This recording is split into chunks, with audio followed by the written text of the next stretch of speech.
Bien, ahí podrían ver esa bailarina de ballet clásico de Nueva York que sufre de Alzheimer. Fíjense cómo reacciona al escuchar esa música que la acompañó toda la vida. Si es la vida, si es la vida, esa es la vida.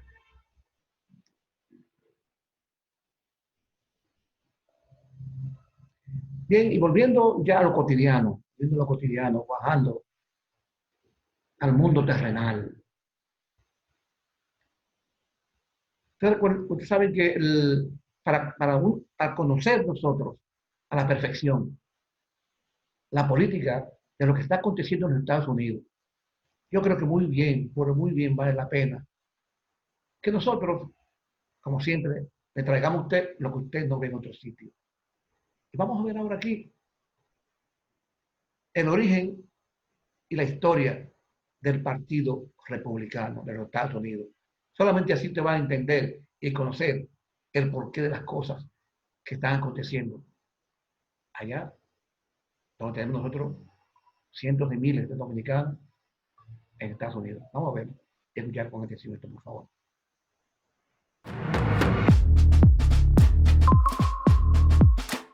El Partido Republicano estadounidense tiene una historia inesperada y compleja. Pasó de ser la cuna del pensamiento liberal americano al partido conservador por excelencia en ese país. ¿Cómo pasó el Partido Republicano de ser una fuerza que se opuso al esclavismo a convertirse en el bastión de las voces más conservadoras? ¿Cómo pasó de exigir derechos para todos a atacar con discursos a migrantes y extranjeros? ¿Cómo cambió en casi 200 años de historia para pasar de ser el partido de Abraham Lincoln al de Donald Trump? Vayamos desde el principio.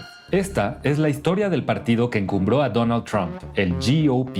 El GOP, o el Gran Partido Viejo, Grand Old Party, por sus siglas en inglés, fue fundado en 1854, en medio de fuertes tensiones políticas e ideológicas en torno al tema apremiante de la esclavitud.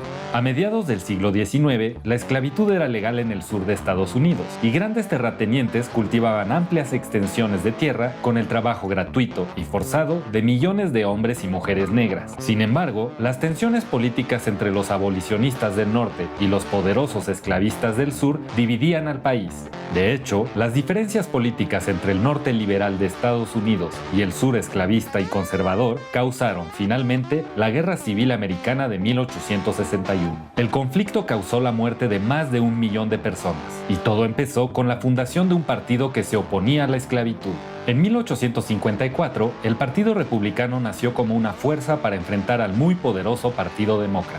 Se convirtió, rápidamente, en el portavoz de los estados del norte opuestos a la esclavitud y a la anexión, en la Unión Americana, de más estados esclavistas. Por supuesto, no era solamente una cuestión moral, sino también comercial y política. Muchos se oponían a la esclavitud porque querían contrarrestar el creciente poder de los terratenientes ricos, dueños de esclavos y recursos naturales, en el sur del país. En sus principios, el GOP dominó las elecciones estadounidenses eligiendo al presidente Abraham Lincoln, un senador con fuertes vistas antiesclavistas, como el primer presidente republicano. Lincoln, una vez en el poder, pasó en el Congreso la reforma constitucional que prohibió el esclavismo en todo el territorio americano. Después de la Guerra Civil, el Partido Republicano siguió dominando la política estadounidense con un pensamiento liberal que buscaba fomentar el crecimiento económico. A principios del siglo XX, sin embargo, algo cambió en las políticas del partido. Theodore Roosevelt decidió en 1912 buscar una tercera elección como presidente de Estados Unidos. El GOP, sin embargo, se negó a apoyar su candidatura y nominó para la reelección a Howard Taft.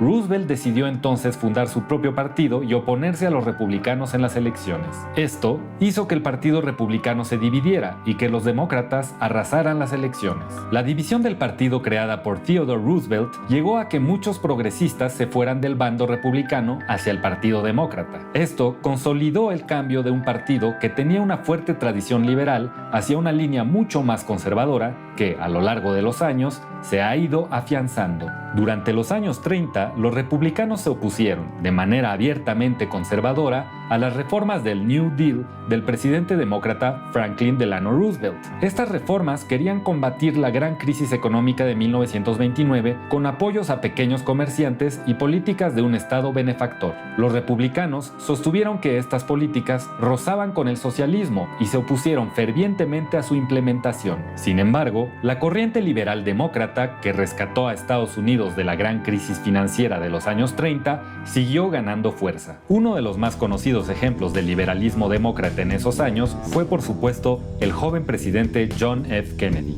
que, a diferencia de los republicanos del momento, abrazó la lucha por los derechos civiles y buscó seguir estableciendo un estado de bienestar económico. En los años 70 y 80, los republicanos retomaron el control del gobierno, especialmente con uno de sus presidentes más icónicos e influyentes, Ronald Reagan.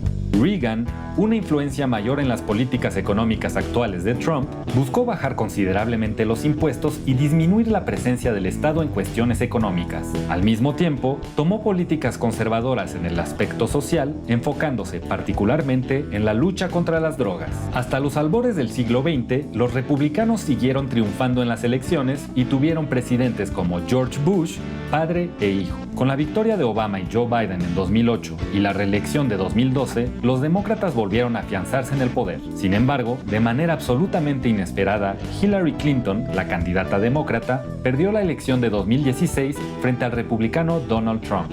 En esa elección, estados claves que votaban tradicionalmente por los candidatos demócratas viraron hacia el nuevo conservadurismo nacionalista y populista de Trump. En los años 60, el Partido Demócrata apoyó el movimiento de los derechos civiles y, por lo tanto, se hizo de la mayoría del voto hispánico y afroamericano. Con una retórica particularmente agresiva, Trump convocó a un sentimiento de nacionalismo en contra de la migración ilegal. Así, a pesar de que el 66% del voto hispánico y el 91% del voto negro fueron para Hillary Clinton, una enorme mayoría blanca votó por Donald Trump. Desde la victoria de Trump, con una aplastante mayoría en el Congreso, los republicanos han dominado la escena política norteamericana. Trump ha marcado una época y modificado hacia una tendencia más radical de derecha, nacionalista y conservadora al viejo gran partido. Bien, esa es la historia. Ahora, el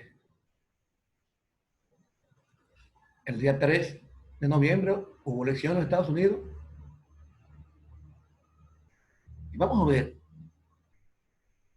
qué tan importante ha sido en la historia de los Estados Unidos ese evento que aconteció la semana pasada. Vamos a verlo, por favor.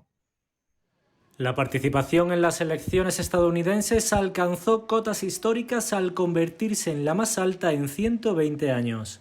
Según las estimaciones del independiente US Election Project, al menos el 66,7% de las personas con derecho a voto participaron en las elecciones de este martes, la tasa más alta desde 1900, cuando ese índice fue del 73,7%.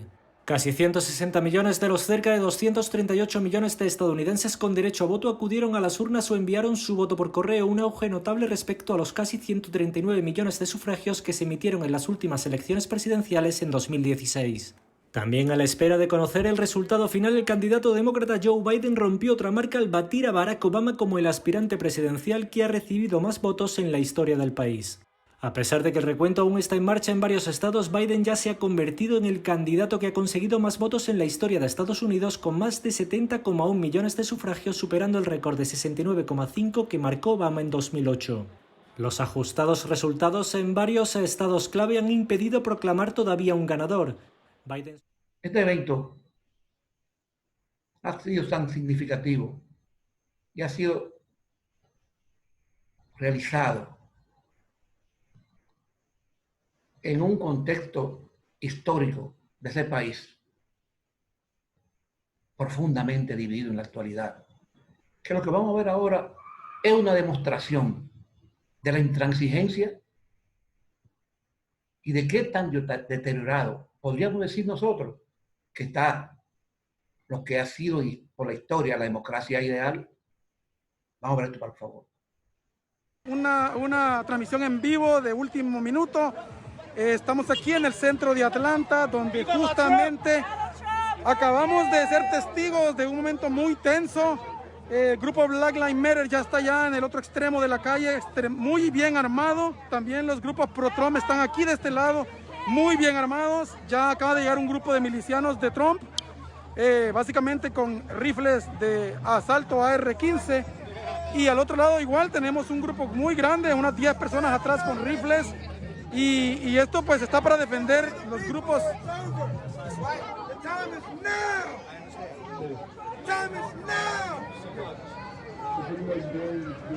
Patriot shit now! We have the right to be free from this! We have the right to be free from it!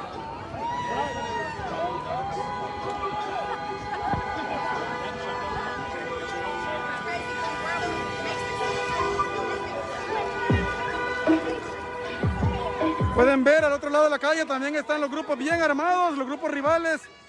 Ahí te pueden apreciar partidario de Trump y partidario de Biden, pero fuerte, armado, carruyente.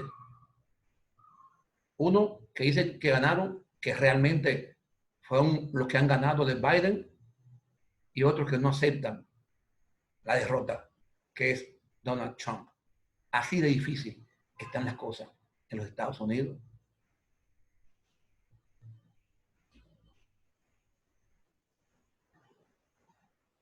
Mike Pompeo,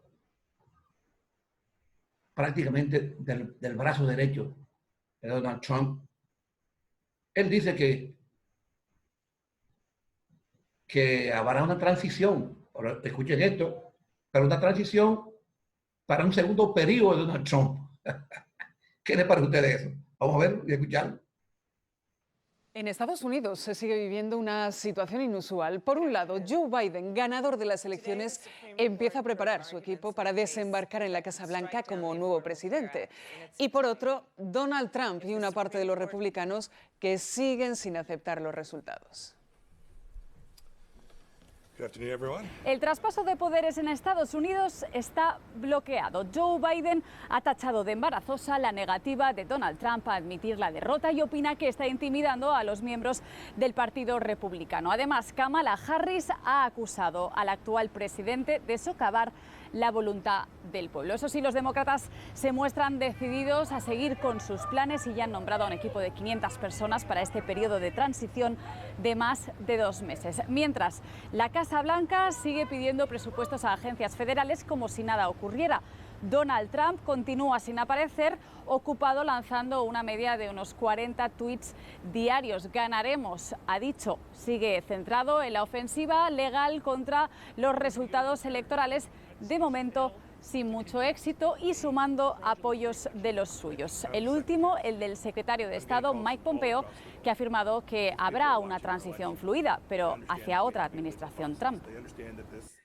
Ahora vamos a ver y escuchar la reacción de Joe Biden a este pronunciamiento de Mike Pompeo. Will be a smooth transition to a second Trump administration. Right? We're ready. The world is watching what's taking place here. We're going to count all the votes. When the process is complete, there'll be electors selected. There's a process. The Constitution lays it out pretty clearly. The world should have every confidence that the transition necessary to make sure that the State Department is functional today, successful today, and successful with the president who's in office on January 20th, a minute afternoon, will also be successful. Well, first of all, we are already beginning the transition. We're well underway. And the ability for the administration in any way by failure to recognize this our win does not change the dynamic at all in what we're able to do. Have you tried to reach out at all to the president? And if he is watching right now, what would you say to him? Mr. President, look forward to speaking with you. Ahora vamos a ver y escuchar lo que fue los últimos minutos del primer pronunciamiento que hiciera Joe Biden cuando prácticamente se declaró ganador de esas elecciones en los Estados Unidos, de la presidencia de los Estados Unidos. Vamos a ver y escucharlo, por favor. I'm a proud Democrat. Soy un demócrata orgulloso, But I will govern as an American pero president. voy a gobernar como un presidente estadounidense. Voy a trabajar Who didn't vote for me. tan duro por los que no votaron por mí como por aquellos que sí lo hicieron. Let this grim era of demonization Dejemos que esta negativa aura de demonización en el país comience a acabarse hoy, aquí. the refusal of Democrats and Republicans to cooperate with La one another. negativa de demócratas y republicanos de cooperar no es una fuerza misteriosa, incontrolable. Es una decisión. And if we can decide Es not algo to que decidimos cooperate, hacer. then we can Y si decide decidimos to no cooperate. cooperar, también podemos decidir cooperar. Y yo creo This is part of the mandate que esto es parte del mandato que nos ha dado el pueblo estadounidense. Quieren que cooperemos and that's the choice por el I'll bien de make. todos. Y esa es la decisión que voy a tomar. Y voy a instar al Congreso, demócratas y republicanos, a tomar esa decisión junto conmigo. La historia de Estados Unidos es de ampliar de manera progresiva pero persistente las oportunidades. Por mucho tiempo muchos sueños se han quedado atrás. Tenemos que hacer que las promesas de este país sean reales para todos, al margen de la raza, la identidad, las discapacidades, la identificación. Estados Unidos siempre ha tenido puntos de inflexión, momentos cruciales donde hemos tomado decisiones difíciles sobre quiénes somos y quiénes queremos ser. Lincoln, en 1860, acudió para salvar la Unión. Delano Roosevelt le prometió a un país un nuevo trato. Kennedy, en 1960, prometió una nueva frontera. Y hace 12 años, cuando Barack Obama hizo historia, nos dijo, sí podemos. Bueno, este es un punto de inflexión. Tenemos una oportunidad de construir una nación de prosperidad y propósito. Podemos hacerlo, sé que podemos. Por mucho tiempo he hablado de esta batalla por el alma de Estados Unidos. Debemos restablecer el alma de Estados Unidos.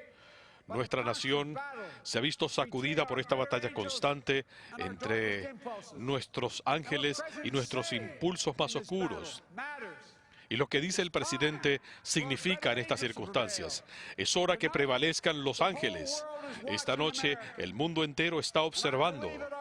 Y yo creo que Estados Unidos es un punto de referencia para el mundo. Seremos guías no por el ejemplo de nuestro poder, sino por el poder de nuestro ejemplo. Siempre he creído, y muchos me han escuchado decirlo, siempre he creído que Estados Unidos se puede definir con una palabra: posibilidades. En Estados Unidos, todos deben tener la oportunidad de ir tan lejos como sus sueños y sus habilidades los lleven. Yo creo en las posibilidades de este país. Siempre miramos hacia adelante, hacia un país más justo, más equitativo, donde se puedan crear trabajos con dignidad y respeto, donde se curen las enfermedades como el cáncer y el Alzheimer. Una nación que nunca deje a nadie atrás. Una nación que nunca se rinde, que nunca claudica. Esta es una gran nación. Tenemos que apostarle a Estados Unidos. Somos gente buena. Estos son los Estados Unidos de América. Y jamás ha habido algo que no hayamos podido hacer trabajando juntos. En los últimos días de la campaña, yo comencé a pensar en un himno que significa mucho para mí, para mi familia y para mi difunto hijo Bo, que engloba la fe que me sustenta y que creo que sustenta a los Estados Unidos. Y espero que le dé algún alivio y consuelo a los millones de estadounidenses que han perdido seres queridos con este virus. Nuestro corazón está con todos y cada uno de ustedes. Espero que esto les lleve algo de consuelo. Y dice así: Él te va a levantar con sus alas te va a sacar adelante y dejará que veas el sol y te tendrá en la palma de su mano. Y ahora juntos, en esas alas de águila, nos lanzamos a esa tarea que la historia y Dios nos han puesto por delante. Con el corazón lleno y con mano firme, con fe en Estados Unidos y en el prójimo, con amor a nuestro país, a la justicia, seamos la nación que sabemos que podemos ser, una nación unificada, fortalecida, sanada. Los Estados Unidos de América, damas y caballeros, nunca ha habido algo que hayamos intentado y no hayamos podido hacer. Así que recuerden, como decía mi abuelo cuando salía de su casa en Scranton, me decía: Joy, mantén la fe. Y la abuela decía: no, espárcela, esparce tu fe. Dios los ama a todos. Que Dios bendiga a los Estados Unidos de América. Dios proteja a nuestras iglesias. Gracias, gracias, gracias. Bien, para continuar recordando a Damián y a Henry, vamos a escuchar el Ave María.